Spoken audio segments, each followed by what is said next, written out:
Hi friends, welcome to Telugu creation channel. So friends, నా పేరు లింగం అండ్ ఈ వీడియోలో నేను మీకు చూపించబోయే టాపిక్ వచ్చేసి, మీరు నోటితో చెప్పిన ఎంత పెద్ద టాపిక్ అయినా సరే, ఎంత పెద్ద మెసేజ్ అయినా సరే, ఈ యాప్ అనేది మీకు టెక్స్ట్ రూపంలో మీకు రాసి చూపిస్తుంది అనమాట. సో ఇది చాలా కూల్గా ఉంది. సో ఈ యాప్ గురించి నేను ఈ వీడియోలో చెప్పబోతున్నాను. అండ్ ఈ వీడియో కనుక నచ్చితే ఫ్రెండ్స్ ప్లీజ్ లైక్ చేయండి. అండ్ లైక్ చేస్తే నాకు సపోర్టింగ్గా ఉంటుంది. సో ఆలస్యం చేయకుండా టాపిక్ అనేది స్టార్ట్ చేసేద్దాం. సో టాపిక్ అనేది స్టార్ట్ చేస్తే మనకు ప్లే స్టోర్లో చాలా అప్లికేషన్స్ దొరుకుతాయి. సో దాంట్లో నేను ఒక అప్లికేషన్ గురించి చెప్తాను. నేను ఇప్పుడు వాయిస్ టైపర్ అని చెప్పేసి ఇక్కడ ఉంది కదా. సో ఈ యాప్ అదే.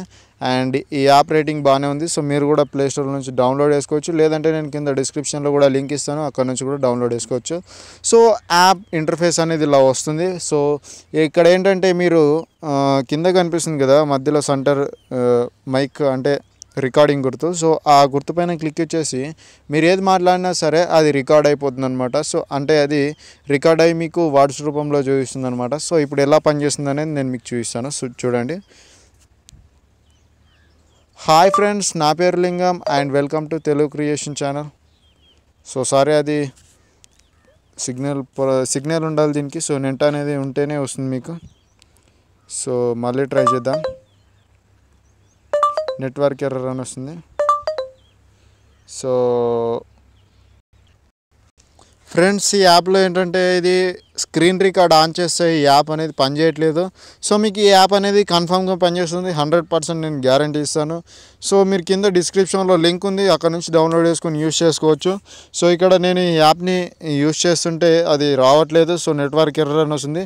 అండ్ నేను స్క్రీన్ రికార్డ్ ఆపేసి చేస్తే వస్తుంది. సో చూడొచ్చు, ఇక్కడ నెట్వర్క్ ఎర్రర్ అని వస్తుంది. సో నేను స్క్రీన్ రికార్డ్ ఆపేసి చేసి చూశాను. సో అప్పుడు మాత్రం వస్తుంది. సో ఫ్రెండ్స్, ఇప్పుడు నేను ఇక్కడ మీకు ఇంకో ఆప్షన్ కూడా ఉంటుంది, ఇంగ్లీష్. అండ్ మీరు మన తెలుగు లాంగ్వేజ్ అనేది లేదు, మీకు హిందీ కావాలంటే హిందీ ఒకటి అవైలబుల్గా ఉంది. సో హిందీలో మాట్లాడినా సరే సేమ్ వినిపిస్తుంది అనమాట. సో ఇక్కడ మీకు తెలుగు అనేది లేదు. మీరు ఏం చేస్తారంటే ఇంగ్లీష్ ఇండియా అని పెట్టుకోండి. సో ఇంగ్లీష్ ఇండియా పెట్టిన తర్వాత మీరు తెలుగులో మాట్లాడింది కొన్ని సెంటెన్స్ అనేటివి పడతాయి అన్నమాట. సో ఇలా యూస్ చేసుకోవచ్చు అనమాట. మీరు ఎక్కువ డాక్యుమెంట్స్ టైప్ చేసే వాళ్ళైతే మీకు ఇది చాలా యూజ్ అవుతుంది. సో ఫ్రెండ్స్, ఈ వీడియో మీకు నచ్చింది అనుకుంటున్నాను. సో నచ్చితే మాత్రం ప్లీజ్ ఫ్రెండ్స్ లైక్ చేయకుండా వదిలేయకండి. అండ్ మీకు నచ్చకపోతే ప్రాబ్లం లేదు, డిస్లైక్ చేయొచ్చు. మీకు ఇంకేదైనా డౌట్స్ ఉంటే మాత్రం కామెంట్లో అడగండి. అండ్ మీరు కొత్తగా కనుక విజిట్ చేస్తే మన ఛానల్ సబ్స్క్రైబ్ చేసుకోండి. అండ్ మీకు ఏదైనా వీడియో కావాలన్నా కానీ కామెంట్ సెక్షన్లో అడగండి. So thank you for watching this video. Have a nice day. Bye.